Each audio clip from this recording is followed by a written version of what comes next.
Hello and welcome to classes.vinitachauhan.com। classes.vinitachauhan.com में आप सभी का पुनः हार्दिक स्वागत है। तो जैसा कि बच्चों हमने क्वेश्चन नंबर 65 किया था कि 1933 में प्रकाशित कोलन क्लासिफिकेशन का प्रकाशक कौन होगा, और आंसर था आपका ईएसएस पब्लिशर्स। नेक्स्ट है निम्नलिखित में से कौन सा डेटाबेस प्रमुख शैक्षणिक संस्थानों एवं भारत में अन्य अनुसंधान एवं विकास संस्थानों में कार्यरत वैज्ञानिकों, शोधकर्ताओं और अन्य सदस्यों की प्रोफाइल प्रदान करता है? तो ये है विद्वान। ये क्वेश्चन भी कई बार आ चुका है आपका। विद्वान जो डेटाबेस है वो हमारे भारत के जो वैज्ञानिक हैं या आपके नेटवर्क हैं उनसे संबंधित विभिन्न विद्वानों का डेटाबेस प्रदान करता है, इसलिए इसका नाम है विद्वान। नेक्स्ट है बिब्लियोग्राफी का जनक। इसको मैं ज्यादा नहीं बताऊंगी, कोनार्ड गैसनर। हम कई बार इसको डिस्कस कर चुके हैं। बिब्लियोग्राफी शब्द है, इसका जनक है या इसके जन्मदाता हैं वो कोनार्ड गैसनर है। और बिब्लियोग्राफी कौन सी भाषा का शब्द है? ये ग्रीक भाषा का शब्द है। नेक्स्ट है आपका पहली बार सूचना साक्षरता शब्द का प्रयोग किसने किया? सभी जानते हैं हम, जुरोकोवास्की ने 1974 में। पॉलजी जुरोकोवास्की ने national commission on library and information science, जो इंफॉर्मेशन इंडस्ट्रीज एसोसिएशन के अध्यक्ष पद पर ये कार्यरत थे, और 1974 में इन्होंने सूचना साक्षरता शब्द का प्रयोग किया था। द थर्ड वेव के लेखक है एल्विन टॉफलर। इसको ज्यादा हम याद ही करना है आपको, भाई किसी पुस्तक के लेखक कौन है तो अब इसको क्या समझाएंगे। ये जो पुस्तक है द थर्ड वेव, ये पुस्तक है, इसके लेखक हैं एल्विन टॉफलर। और ये कब लिखी गई थी? 1980 में। और ये कहाँ के थे? यूएसए के थे। इसको पब्लिश कहाँ किया गया? यूएसए में। इसके पब्लिशर थे बेनाथन बुक्स, BANTAM, बेनाथन बुक्स यूएस के पब्लिशर हैं, जिन्होंने कि 1980 में द थर्ड वेव बुक को प्रकाशित किया। नेक्स्ट है आरडीए किस वर्ष प्रकाशित हुआ? तो आरडीए का फुल फॉर्म क्या है? Resource description and access. और ये कब प्रकाशित हुआ है? वर्ष 2010 में इसको प्रकाशित किया गया। और ये क्या है? ये ग्रंथ सूची डेटा तैयार करने के लिए निर्देश प्रदान करने का जो है वो एक मानक है। चलिए बच्चों नेक्स्ट क्वेश्चन पे हम आते हैं। नेक्स्ट क्वेश्चन है आपका AACR2 का अध्याय 10 किससे संबंधित है?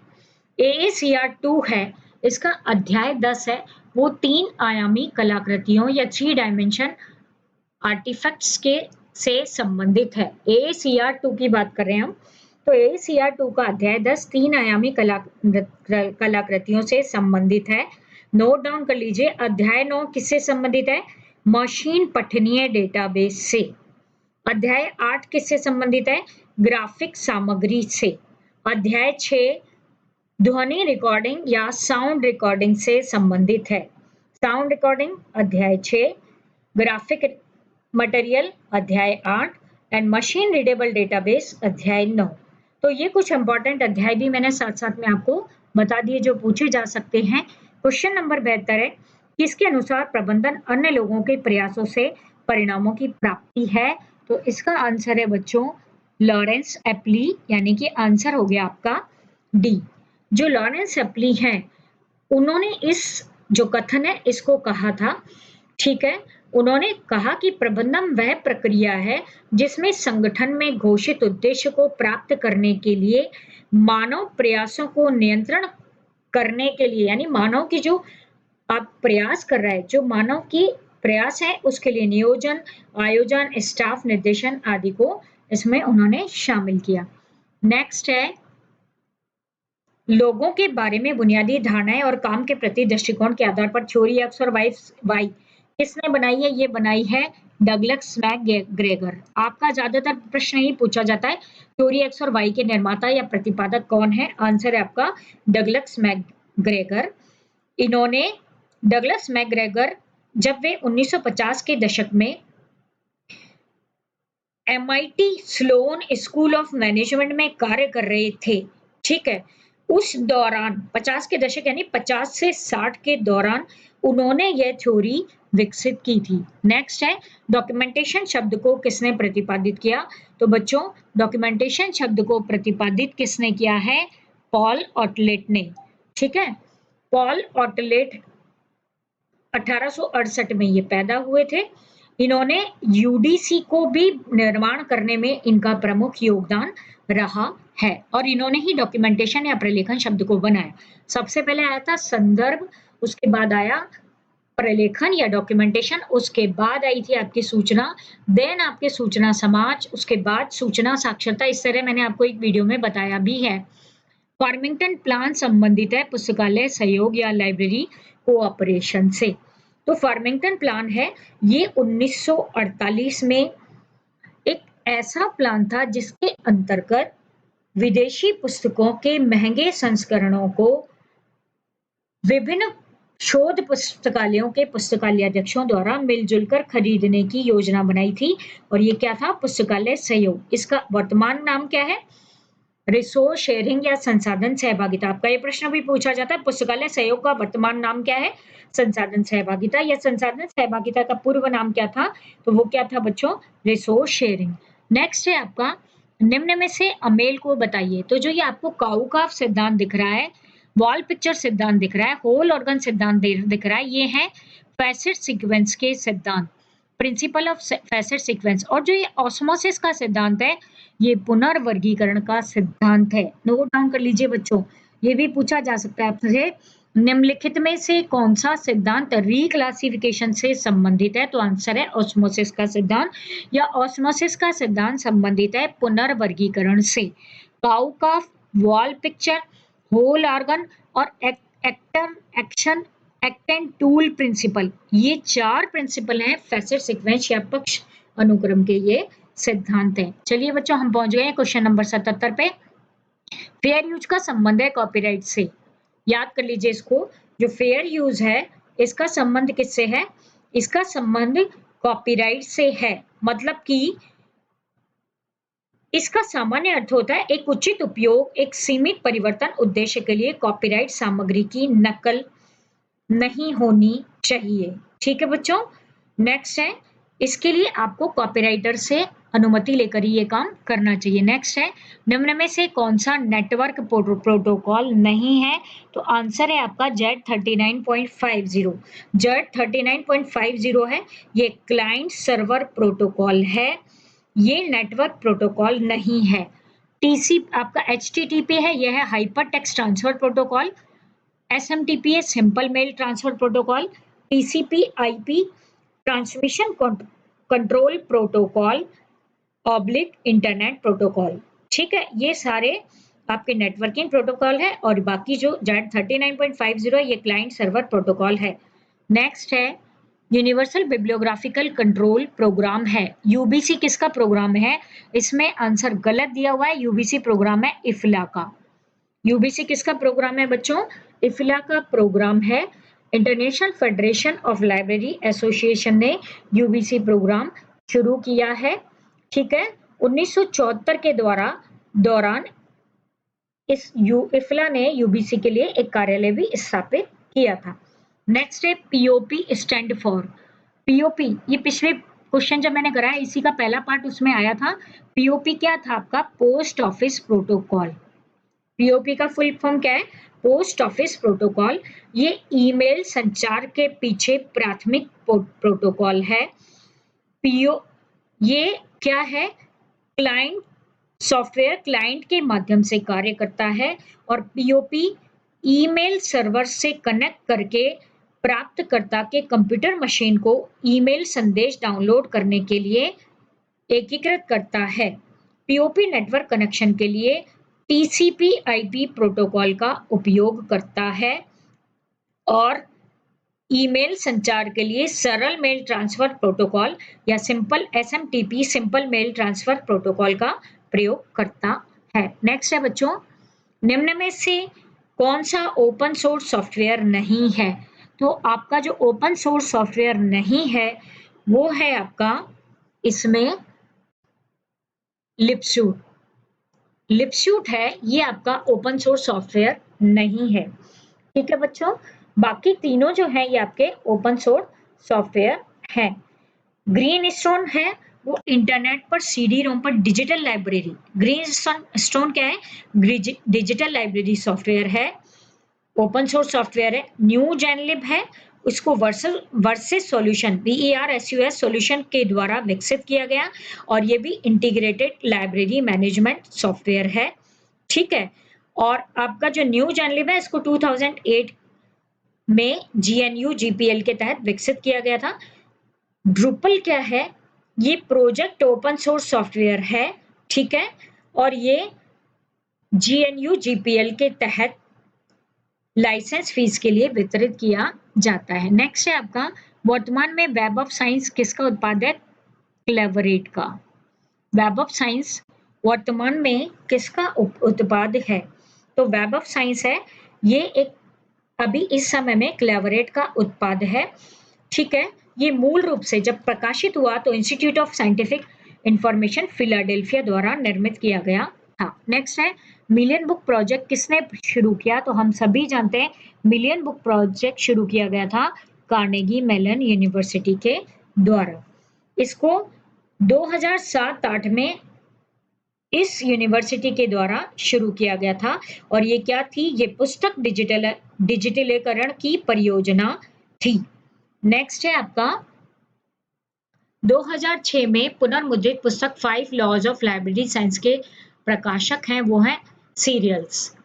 Sharda Ranganathan endowment of library and information science है, उसके द्वारा इसका प्रकाशन किया जा रहा है। और जब पहला एडिशन आया तो हम ऊपर देख चुके हैं, तब किसने किया था इसको?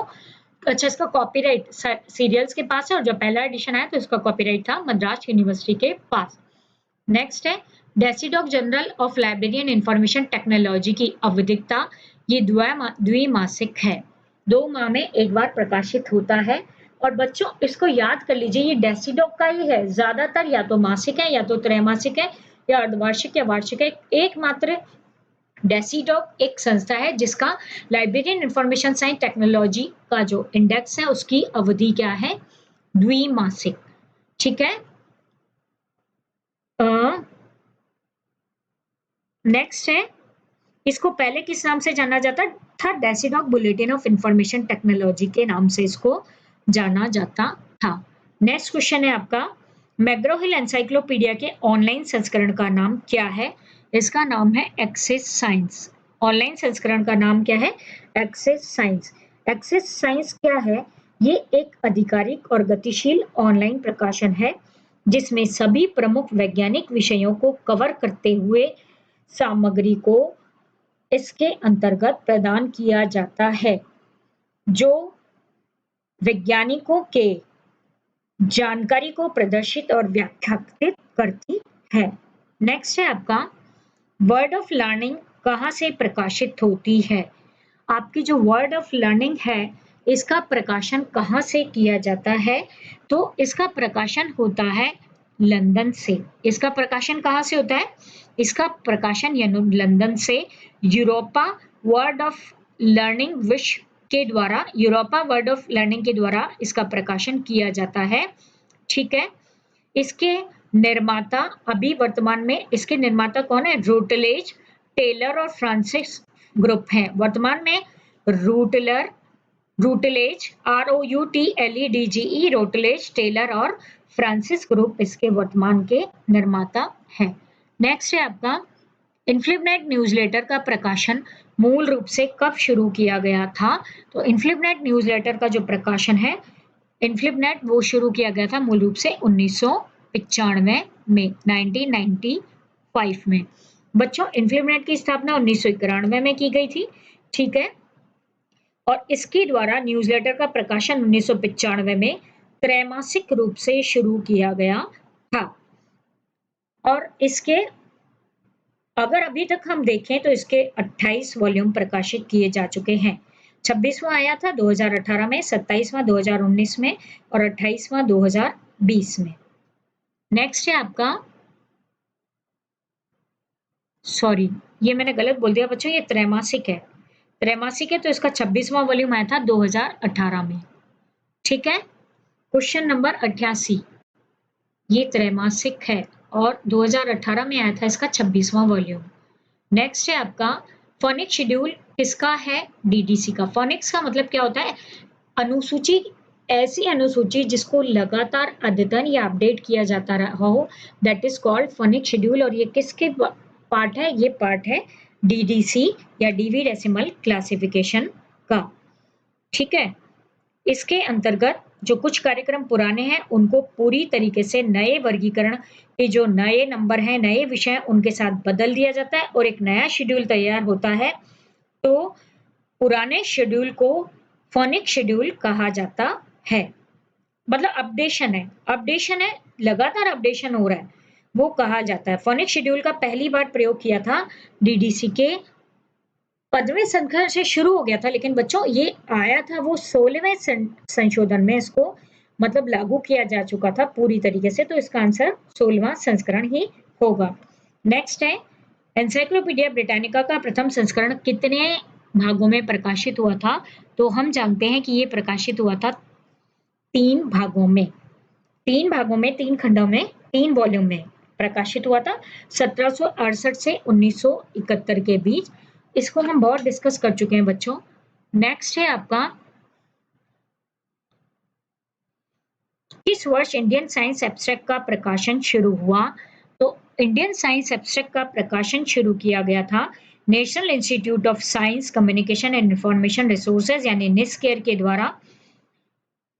इसका प्रकाशन शुरू किया गया था 1964 में, 1965 में इसका प्रकाशन शुरू किया गया था। 1964 से शुरू हुई थी, लेकिन ये ग्राउंड पर आया था 1965 में।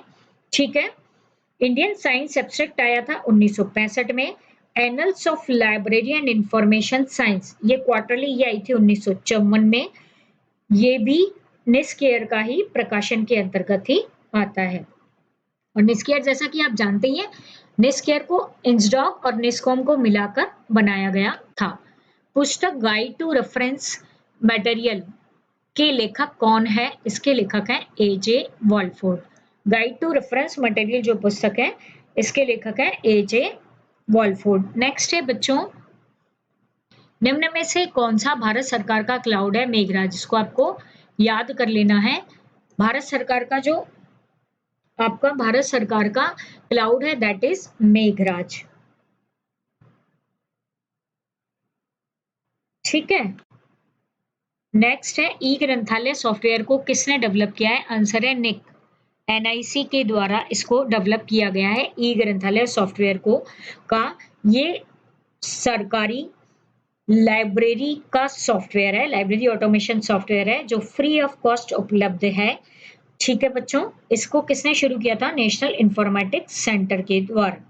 निम्न में से कौन सा प्लेजरिज्म सॉफ्टवेयर नहीं है? मतलब कि साहित्यिक चोरी का पकड़ने वाला सॉफ्टवेयर कौन सा नहीं है? तो आपका साहित्यिक चोरी को पकड़ने वाला जो सॉफ्टवेयर इसमें नहीं है वो आंसर है प्लेजरी। ठीक है, उरकुंड है आपका। उरकुंड एक स्वचालित पाठ पहचान प्रणाली है जो किसी भी मामले में जो साहित्यिक चोरी को पता करने और रोकने के लिए बनाई जाती है। टर्निटिन एक अमेरिकन सॉफ्टवेयर है जो साहित्यिक चोरी पता करने वाली एक संस्था है जिसने इसको बनाया है और 1997 में इसको लॉन्च किया गया था। ईटी ब्लास्ट है, ये भी इसको national institute of health database, institute of physics या नासा के द्वारा नासा तकनीकी रिपोर्ट डेटाबेस तक ये पहुंच प्रदान करता है। तो इसका आंसर क्या आएगा बच्चों? प्लेजरी। हमें नाम से लगेगा कि प्लेजरी तो होगा ही, प्लेजरिज्म डिटेक्शन सॉफ्टवेयर, लेकिन ये इसका आंसर है। नेक्स्ट है बच्चों, संचार के हेलिकल मॉडल के प्रवर्तक कौन है? तो आंसर है एफ डेंस। हेलिकल मॉडल जो है कम्युनिकेशन का, उसके प्रवर्तक या उसके निर्माता कौन थे? उसके निर्माता है एफ डेंस। एफ डेंस के द्वारा इसको निर्माण किया गया था संचार के हेलिकल मॉडल का और 1967 में इन्होंने इस जो मॉडल है इसको बनाने का प्रस्ताव रखा जिसे हेलिकल मॉडल ऑफ कम्युनिकेशन के नाम से जाना जाता है। ठीक है, नेक्स्ट है बच्चों आपका, निम्न में से कौन सा डबलिन कोर मेटाडेटा का तत्व नहीं है? तो इसमें आंसर आएगा आपका प्लेस। अब ये बच्चों डबल लिंक और मेटा डेटा के जो तत्व हैं वो आप याद करके जाइएगा। प्लेस, क्रिएटर, टाइप, आइडेंटिफाइड 15 है। आप गूगल करिएगा डबल लिंक और मेटा डेटा एलिमेंट, 15 के 15 एलिमेंट आ जाएंगे, उसमें प्लेस नहीं है, तो इसका आंसर क्या होगा? प्लेस डबल लिंक और मेटा डेटा का तत्व नहीं है। ठीक है, चलिए नेक्स्ट है आपका ICAR ने consortium for E resources in agriculture को कब विकसित किया था? तो इसको विकसित किया गया था नवंबर 2007 में। Indian council of agriculture research के द्वारा, Indian council of agriculture research के द्वारा इसको 2007 में शुरू किया गया था। इसका full form consortium for E resources in agriculture एक ऐसा वो है, कंसोर्टिया है जो एग्रीकल्चर से संबंधित डेटाबेस संबंधी विद्वानों को 24/7 यानी 24 घंटे 7 दिन ओपन एक्सेस की सुविधा प्रदान करता है। नेक्स्ट है आपका निम्न में से कौन सा अक्षर सीसी के छठे एडिशन 6 या 6 रिप्रिंट में फेज रिलेशन में फर्क नहीं हुआ है, intra array difference phase relation के लिए प्रयोग किया जाता है?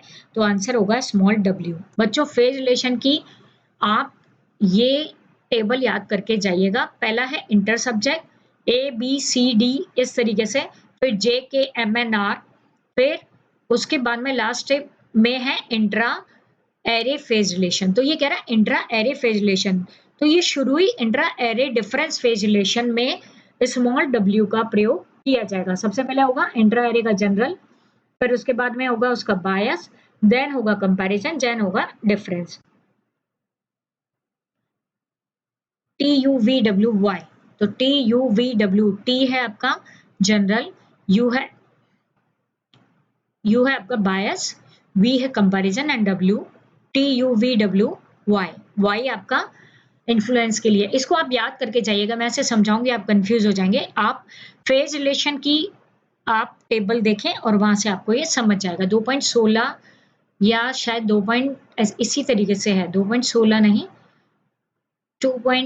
2 में ही है कुछ में बच्चों। ये सीसी में हाइफन किस डिवाइस के लिए प्रयोग किया जाता है? सुपर इम्पोजिशन डिवाइस के लिए हाइफन का प्रयोग किया जाता है। कोलन क्लासिफिकेशन के अंतर्गत हाइफन का प्रयोग किया जाता है किसके लिए? Super imposition